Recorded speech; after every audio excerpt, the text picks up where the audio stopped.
In this video, I will cover the substantial portion of competition law.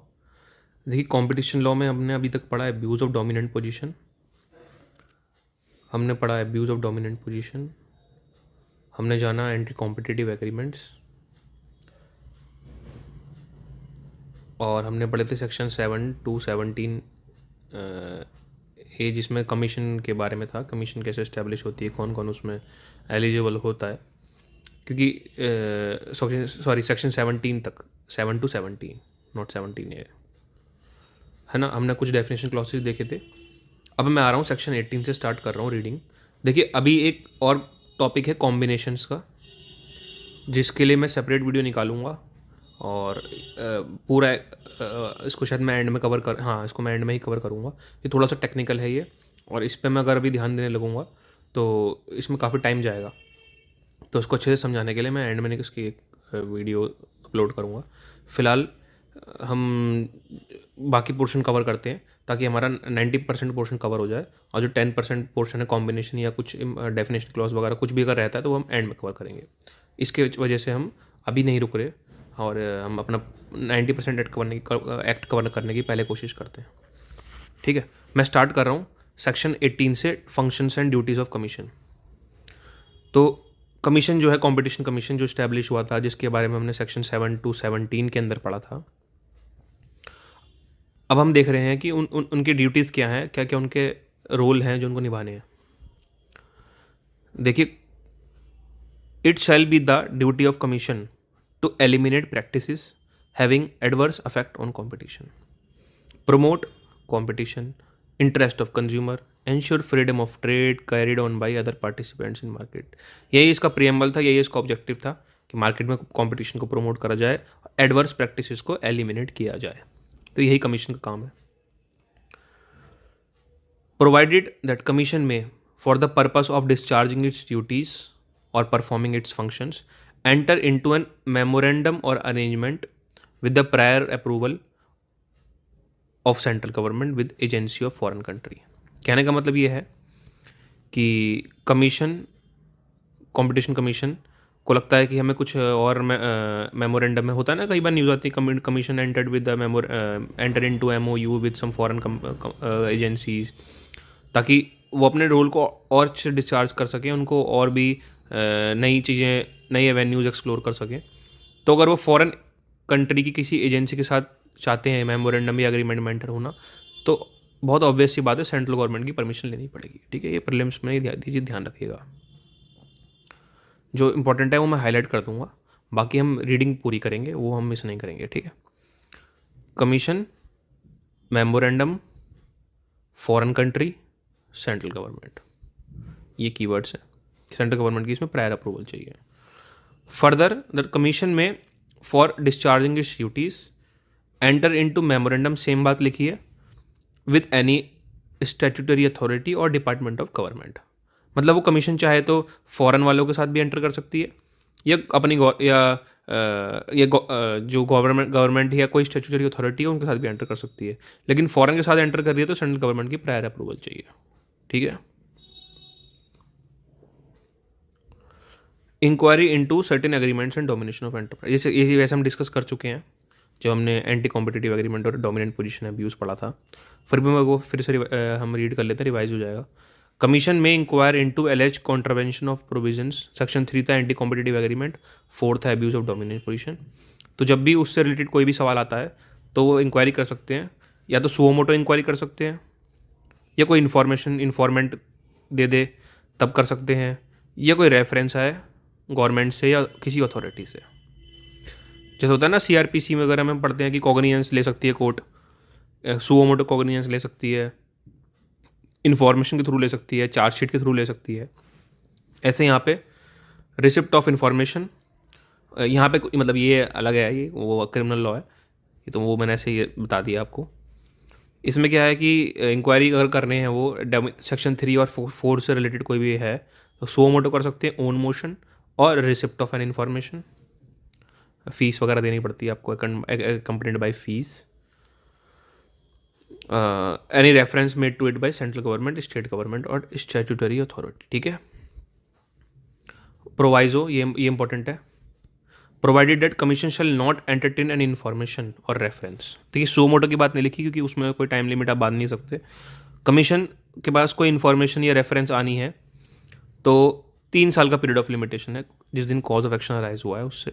Period of limitation कितना है? 3 years. आपको 3 साल के अंदर अंदर इन्फॉर्मेशन पहुंचानी है कमीशन को, या अगर आप गवर्नमेंट रेफरेंस देना चाहती है या कोई अथॉरिटी रेफरेंस देना चाहती है तो जो भी करना है 3 साल के अंदर अंदर करना है। क्या ये 3 साल एक्सटेंड हो सकता है? क्या कॉन्डोनेशन ऑफ डिले हो सकता है? Yes. Further that information may be entered after the period in the first proviso if commission is satisfied that there had been sufficient cause for not filing. वही सफिशिएंट कॉज शो कर देंगे तो कॉन्डोनेशन आप कर सकते हैं। वो जनरल रूल 3 ईयर्स। ठीक है, ये without prejudice to provisions contain this the powers and functions of the commission shall include the powers and functions. ठीक है, इसमें कुछ नहीं है। Commission shall while determining whether an agreement has appreciable effect under 3, यानी कि अगर उन्हें चेक करना है कि क्या है वो एंटी कॉम्पिटिटिव एग्रीमेंट जो एंटर किया है आपने, क्या वो अफेक्ट गलत अफेक्ट कर रहा है मार्केट में, नहीं तो फॉलोइंग फैक्टर्स आर कंसीडर्ड। देखिए, क्या वो किसी को मार्केट में आने से रोक रहा है, या किसी को मार्केट से आउट कर रहा है, कंपटीशन क्या ख़त्म कर रहा है वो एग्रीमेंट, क्या वो एग्रीमेंट कंज्यूमर्स को हार्म कर रहा है, क्या वो एग्रीमेंट इम्प्रूव कर रहा है, क्या वो एग्रीमेंट कुछ इम्प्रूवमेंट ला रहा है मार्केट में, क्या वो एग्रीमेंट प्रमोशन कर रहा है टेक्निकल नॉलेज का, साइंटिफिक एंड इकोनॉमिक डेवलपमेंट का, या नहीं। तो ये सब फैक्टर्स कंसीडर करते हैं। और अगर डोमिनेंट पोजीशन चेक करनी है तो ऐसे ऐसे ये सब फैक्टर्स हैं जो उन्हें चेक करने हैं, लाइक मार्केट शेयर कितना है एंटरप्राइज का, साइज़ कितना है, कॉम्पिटिटर्स कितने हैं, इकोनॉमिक पावर कितनी है, वर्टिकल इंटीग्रेशन कितना है, यानी कि सेल या सर्विस नेटवर्क कितना है एंटरप्राइज का, कितनी बड़ी चेन है उनकी, डिपेंडेंसी कितनी कंज्यूमर्स पे, और कंज्यूमर्स की कितनी डिपेंडेंसी एंटरप्राइज पे, मोनोपली कितनी है, और क्या ये मोनोपली गवर्नमेंट कंपनी के थ्रू आई है, पीसी पब्लिक सेक्टर पीएसयू के थ्रू आई है, कैसे आई है, मतलब सोर्स क्या है उसको डोमिनेंस का। तो ये सब देखने पड़ेंगे। Entry barriers like regulatory barriers, financial phrase, इसको बस पढ़ लीजिए एक बार। High capital cost of entry, market entry barriers, technical entry barriers, economic sale, high cost of goods, substitutable goods consumers, countervailing buying power, market का structure कितना है, size कितना है, सोशल ऑब्लिगेशंस कितनी है, सोशल कॉस्ट कितनी है, रिलेटिव एडवांटेज कितना है by way of contributing to economic development by the enterprise enjoying a dominant position. ठीक है, हैविंग और likely to have an appreciable adverse effect on competition, any other factor that can be considered. Relevant market हमने जाना था कि it is RPM और RGM. Relevant market में 2 चीज़ आती हैं, रेलेवेंट प्रोडक्ट मार्केट या relevant geographical market.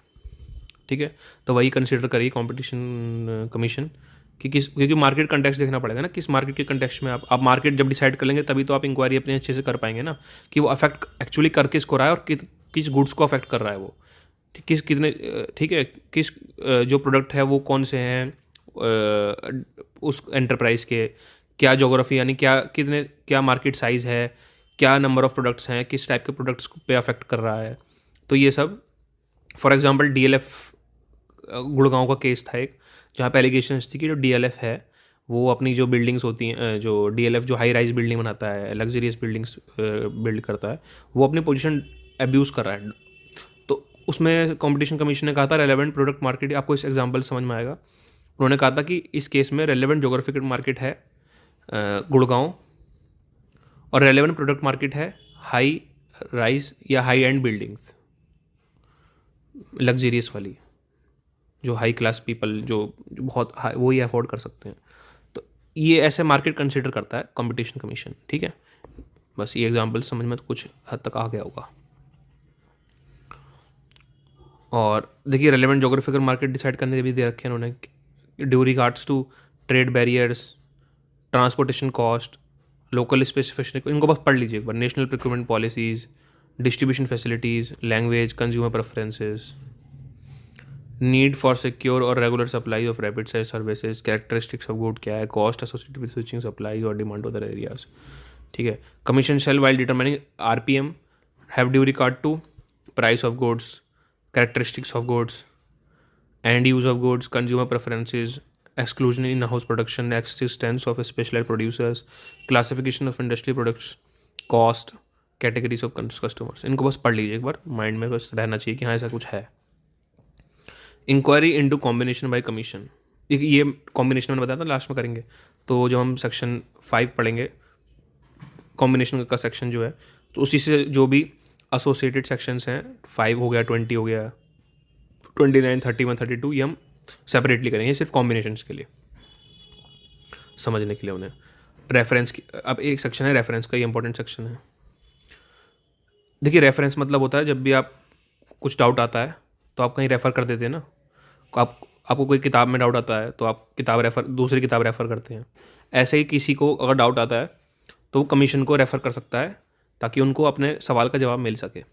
Where in course of proceeding before the commission issue is raised by any party that any decision which the commission has taken during such proceeding or proposed to take is or would be contrary to any provision of the act whose implementation is entrusted to a statutory authority, then the commission may make a reference to such statutory authority। को याद रखना है, इस ये चीज़ याद होनी चाहिए कि कमीशन रेफ़र कर सकता है, 21A सेक्शन है उसका, किसी स्टैट्यूटरी अथॉरिटी को, ठीक है। कमीशन में suo motu also make reference, या तो किसी पार्टी ने किसी इशू रेज करा तब कर सकती है, या सुओ मोटो भी कर सकती है, ठीक है। देखो यहाँ पे लिखा है ना कब कर सकती है, that involve provision of an act whose implementation is entrusted to that statutory authority, ठीक है।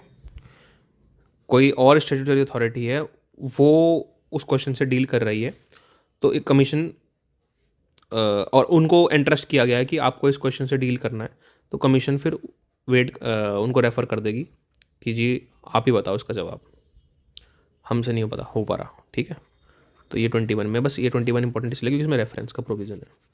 तो कमीशन बस इसमें क्या हमने पॉइंट के जाने हमने for our exam purposes, commission खुद भी कर सकती है, या पार्टी सुओ मोटो या पार्टी के इशू रेज करने पर भी रेफरेंस कर सकती है।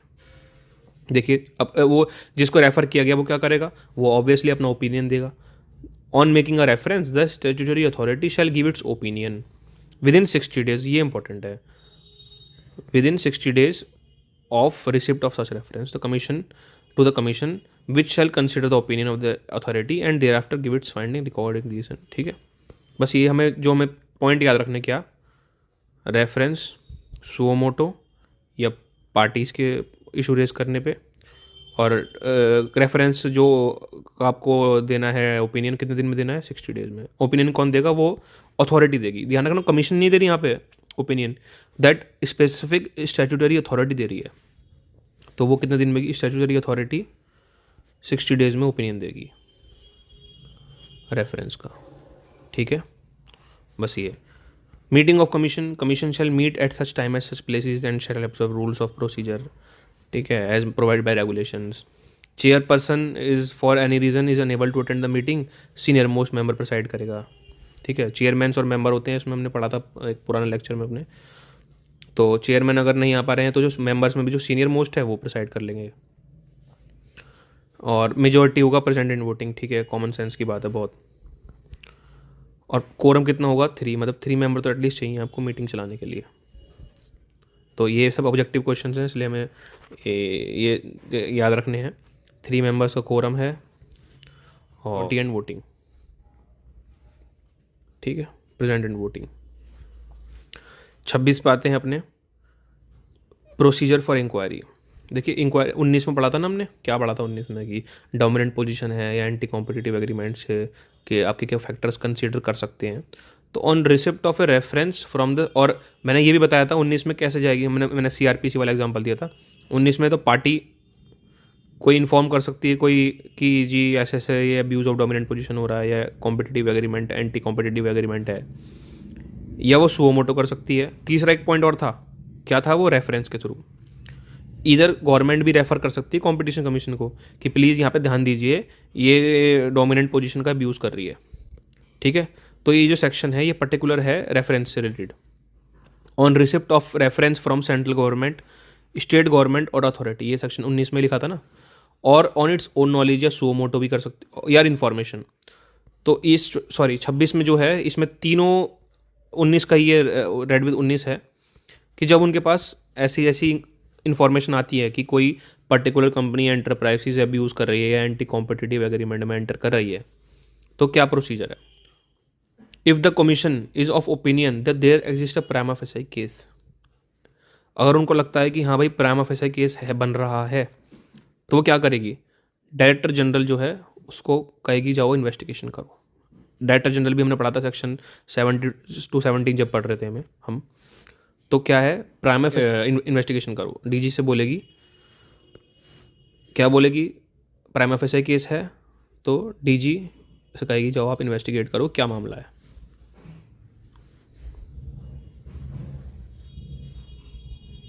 और अगर पहले से इन्फॉर्मेशन आ रखी है कोई, मतलब दोबारा से कोई इन्फॉर्मेशन आई है, तो क्लब भी कर सकते हैं। Provided that if the subject matter of the information received is in the opinion of commission same as और has been covered by any previous information. तो काफ़ी इन्फॉर्मेशन सब उसको आ रही हैं बार बार, तो वो क्लब कर देंगे, एक साथ सुनेंगे उनको, ताकि कॉन्सोलिडेटली और होलिस्टिकली आंसर वो उस पर डिसाइड कर सकें। तो उसमें तो सिंपल चीज़ है। हाँ, अगर नो प्राइमा फेसी केस है तो डायरेक्ट डीजी टू इन्वेस्टिगेट। अगर नो प्राइमा फेसी केस है तो क्या होगा, अगर उनको लगता है कोई प्राइमा फेसी केस नहीं एग्जिस्ट करता, it shall close the matter fort with, तुरंत क्लोज कर देंगे मैटर, भाई मैटर बंद करो, ऐसी कोई बात है ही नहीं। And pass such order as it deems fit and send a copy of order to government और द पार्टीज कंसर्न। ठीक है, क्या जाना हमने, प्राइमा फेसी केस है तो DG, no close the matter, बस। The commission may not inquire into agreement or conduct of an enterprise is under 4 dominant position if the substantially the same facts issue raised in the information or reference और this मतलब अगर already decide हो रखा है तो फिर obviously जब already decide हो रखा है तो फिर क्यों करेंगे कुछ भी। तो फिर वे मे नॉट मे लिखा है यहाँ पे, ध्यान रखना, चाहे तो कर भी सकते हैं। जनरल रूल है कि ऑलरेडी अगर इन्फॉर्मेशन आई डिसाइड कर चुके हैं वो सेम मामले में, तो they may not inquire in the such information, बस ये बात है। और जिसको डायरेक्टर जनरल का रोल क्या होगा, वो भाई इन्वेस्टिगेट करके अपने रिपोर्ट सबमिट करेगा, तो वही लिखा है, director general shall submit a report on its finding. ठीक है, कोई बात नहीं। If after consideration of report of DG commission is of opinion that further investigation is required, तो वो डायरेक्ट कर सकते हैं डीजी को फिर से। अगर उनको लगता है फर्दर इन्वेस्टिगेशन तो करिए लेकिन और ज़रूरत है अभी तहकीकात करने की, तो फिर से डीजी से बोलो जाओ फर्दर इन्वेस्टिगेशन करो। Director general shell on receipt of direction investigate the matter and submit a supplementary report. ठीक है, जैसे हमने एफआईआर वगैरह वो सीआरपीसी में होता है, बीएनएसएस में चार्जशीट आती है, सप्लीमेंट्री चार्जशीट आती है, ऐसे यहाँ पे जो डीजी है वो सप्लीमेंट्री रिपोर्ट फाइल करेगा। कमीशन में forward its copy to parties concern. ठीक है, provided that in case the investigation is caused to be made based on reference received from the central government state authority, the commission shall forward a copy of report to the government or concerned authority। ठीक है, कोई बात नहीं, ये भी simple है। अगर DG report में बोलता है कि कोई भी कॉन्ट्रवेंशन नहीं है, हमने एक पॉइंट तो पढ़ लिया प्राइमा फेसी केस वाला, डीजी कहता है नो इश्यूज ऑल ओके, तो कमीशन उस रिपोर्ट के बेसिस पे ऑब्जेक्शन इनवाइट करेगी कि क्या आप इस रिपोर्ट से सेटिस्फाइड हैं, नहीं, या कोई आपत्ति है तो प्लीज़ बताइए। देखिए, if the report of DG recommends that there is no contravention, the commission shall invite objections और सजेशंस फ्रॉम गवर्नमेंट और द कंसर्न पार्टीज। ठीक है, इफ़ ऑब्जेक्शन आ गया, अब क्या प्रोसेस है, इफ़ आफ्टर, ये सिंपल से प्रोसीजरल चीज़ें हैं, if after consideration of objections the commission agrees that with the recommendation of DG, अगर कमीशन को लगता है कि डीजी की बात ठीक है तो अगेन मैटर क्लोज कर दो, कोई दिक्कत नहीं है, और ऑर्डर पास कर दो। वही जो ऊपर पड़ा था ऑब्जेक्शंस, अगर ऑब्जेक्शन से ऑल ओके कोई प्रॉब्लम नहीं है तो आप क्लोज कर दो मैटर। हाँ, लेकिन अब ऑब्जेक्शन अगर है तो क्या करेंगे, if after considering the objections commission opinion है कि further investigation is called for, it may direct further investigation in the matter by DG और cause further inquiry to be made और इट सेल्फ प्रोसीड। ठीक है, वही same बात, लगता है कि जरूरत फिर से रिक्वायर्ड है तो खुद भी इंक्वायरी कर सकते हैं, डीजी से कहेंगे आप जाओ फिर से इन्वेस्टिगेशन करो और इन्वेस्टिगेशन करो। इफ़ द रिपोर्ट रिकमेंड्स, अगर डीजी की रिपोर्ट आती है and it recommends that there is a contravention of provision, the commission is of opinion that further inquiry is called for, it shall inquire in the matter, वही same बात। Upon completion of investigation as the case may be, and send वही अपना जो भी जब भी report complete हो रही है तो वापस जो भी पार्टीज कंसर्न्ड है अथॉरिटी उनको भेजेंगे अब रिपोर्ट क्या है. Provided that before passing the order commission shall issue show cause notice indicating the contravention as to have been committed and such other details as may be issued. तो अब ये है कि वही नेचुरल जस्टिस वाली बात है. कोई ऑर्डर पास कर रहे हैं तो शो कॉज नोटिस पास करेंगे. जिसके अगेंस्ट ऑर्डर पास करना चाह रहे हैं आप उसको शो कॉज नोटिस भेजेंगे ना कि आप why show we should not pass such order against you, ताकि वो अपनी बात रख सके. ये इसका मतलब है.